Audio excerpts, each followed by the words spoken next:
we're all looking forward to Micah Parsons facing his former team on Sunday, but there's some injury news for the Packers. Fill us in on that.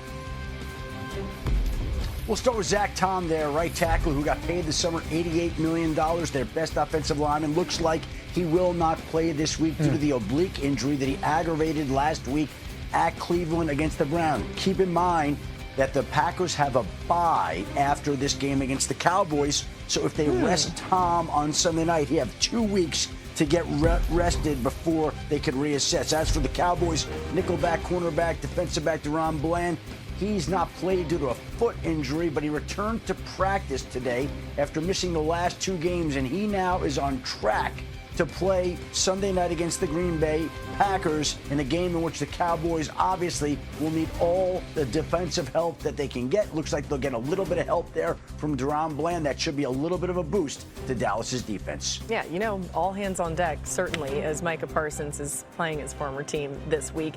He's already talked about, Adam, what it may be like sacking Dak Prescott. There's so many different ways to look at this one. But let's hear from Micah himself. He spoke about this today, this coming in just a little while ago. I just feel like it's just going to be another game for me.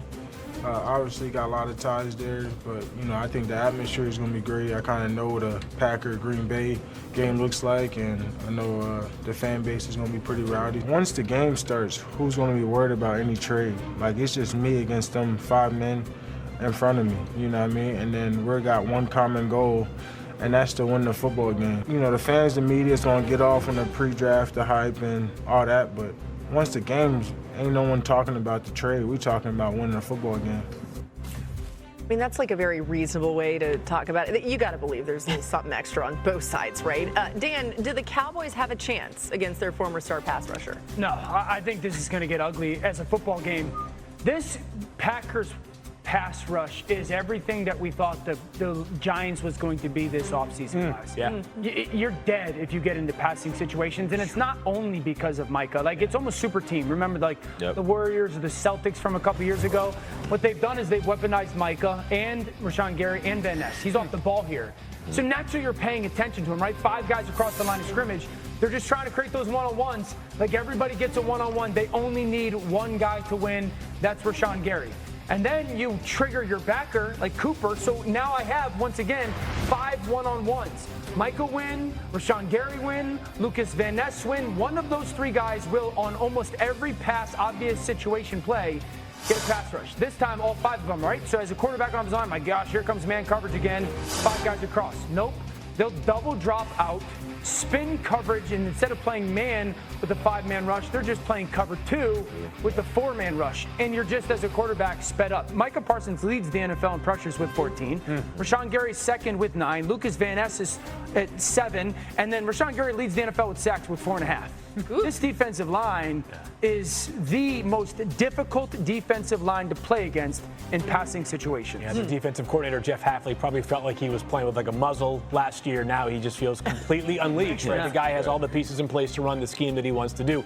Unfortunately for the Cowboys, I'm not sure they have many answers on the other side of the ball to neutralize the Packers, as the Cowboys have allowed just 13 completions of 25-plus yards already so far this season. So in some ways, Micah Parsons, in many ways. Only almost 5 a game. The story, they're fine, right? No big deal. Listen, the story of the night is going to be Micah Parsons, and it might be the story that dominates 95% of the coverage. But the other 5% should be reserved for what Jordan Love could do to this Cowboys offense. This Cowboys defense on Sunday night. The Cowboys have had 0 answers for anything the first 3 games. It hasn't just been the coverage issues in the back end. They generate 0 pressure. They have no alpha in their front 7 right now. This could get ugly, and this is Jerry Jones might not be that bothered by it because it's good attention for the team. But if I'm a Cowboys fan, I'm definitely fearful of what Sunday night could look like. Matthew Golden, this is the alert on a breakout game from him. He hasn't had 100 targets, but he's like top in the league in separation score. And if you watch the Commanders game, he had 2 big opportunities for touchdowns that Jordan Love missed him on. And then even last week, Jordan Love hits him on a deep one, but his momentum takes him out of bounds, and I felt like he could have tightrope. That should have been a 70-yard plus touchdown. Once they get on the same page, it's going to open up this Packers offense even more than what we're seeing now. No Watson, no Reed. Yeah. They get a first rounder for the first time. He's going to have to start to, come forward with some of this production. I think they miss Jayden Reed. I do. I think he's such a touch guy. This is the ball down the sideline, right? 95-yard touchdown. Yeah. It's like you thought they were trying to kill the clock or something. Yeah, it was bizarre. Yeah. But he's a rookie. I'll give him the benefit of the doubt. Yeah, I think he's massive because of the Reed injury. Not only obviously being a first-round pick, Reed just brought so much to their offense touches-wise. Yeah. I think Golden needs to really start to shine. I don't want to make too much out of this, but just knowing that the Packers are coming off being upset by the Browns too, that's probably the worst possible thing that could happen for the Cowboys. Every coach will tell you they'd much rather play a team coming off of a win than a team coming off of a loss. Because especially a team, the Packers got whooped by their offensive line, got physically embarrassed. Really good defense line in Cleveland, but is that more about just Cleveland's D-line and less just about Cleveland's D-line? Everybody is going to get whooped by Cleveland. Yeah, Cleveland's defense. That Graham guy, the fifth, Graham, he's unreal. Denzel Ward was on another level as well. Somehow we got Fields and Adam Schefter joining us today. Hey, we're suited and booted. Actually, maybe it's just me. Yeah, the GOAT. Adam. Laura is suited. Yeah. Let's be honest. And healed, not booted. All right. Are you a mobster? Maybe. She's the boss today. That's for sure. I am. Dan, you know what? Mob personality. Dan, don't mess with me. Watch out. All right, let's dive into some top stories. Shefty starting with the latest on Jayden Daniels. Go ahead, Adam. Laura, he was a limited participant in practice today. If he plays on Sunday against the Atlanta Falcons, it looks like it might be with a knee brace while he's out there. Clearly not at full strength just yet. The Commanders had said he would be day-to-day going in, but the fact that he's back limited today is an encouraging sign for his availability on Sunday. We'll see how the rest of the practice week unfolds for Jayden Daniels, and it looks like the Commanders also could be without their wide receiver Terry McLaurin, who continues seeking medical information on his quad injury. That sounds like it might be something more or a little bit different than his quad. The team has said quad either way. Didn't practice today. Not a good sign for the start of the week, and his availability for Sunday certainly is in question. Brock Purdy will be limited at practice today, like Jayden Daniels, which I think is a good sign for his availability for Sunday against the Jacksonville Jaguars. Last week, he was limited as well. They ruled him out on Sunday, but Purdy will have a chance, at least, to play this week. And if he can't, then Mac Jones would step in and replace him one more time. Jones day-to-day with a knee injury. Jackson Dart was officially made the Giants starting quarterback, not just for Sunday against the Chargers, but in the words of Brian Daboll, for the rest of the season. Russell Wilson now will be the backup. Dart will be the starter, and we'll see how that impacts the Giants on Sunday. Certainly they're counting on that bringing a spark to their team and to the stadium, but Malik Neighbors didn't practice today as well, so that'll be something else the team has to monitor this week. Yeah, against that Chargers defense, you'd hope you were Excuse me. Bless you. Bless you, You know what? The boss says bless you. I'm allergic to all that, too. All right, new on NFL Live, Giants head coach Brian Daboll and quarterback Jackson Dart spoke with the media moments ago. It's my decision. We're going with Jackson. We're going to get him ready to play this week and the remainder of the season. He's going to do everything he can. Russ will be the backup. I don't think any rookie quarterback is ever just ready to play. You put him in there because you think that he's done enough to show you that he can go out there and compete, and he's done that every step of the way.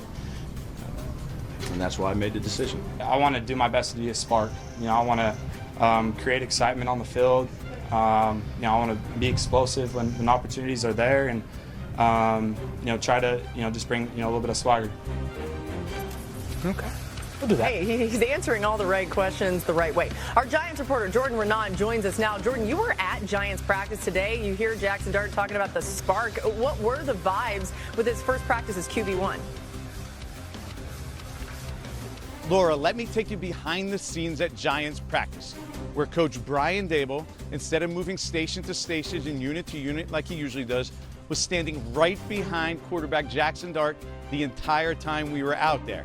Then afterwards, General Manager Joe Schoen and owner John Maurer were in the vicinity having conversations with Dart as well. This just speaks to the enormity of this decision for this franchise. It's also worth noting that Daboll said it's my decision when turning to Dart. This shows that this regime needs to produce results, and Daboll knows that. That's why after just 3 games, Jackson Dart is already the Giants quarterback in place of Russell Wilson. Back to you, Laura. Thanks so much to Jordan for that. Phil, you covered Jackson Dart a lot entering the draft this year. How do you see his transition going from college to the pros, knowing what you know about? Yeah, the first thing is going to be pretty fundamental. Jackson Dart played 98.6% of his snaps from shotgun during his final season at Ole Miss. The vein of my existence. I know it, Dano. We were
you.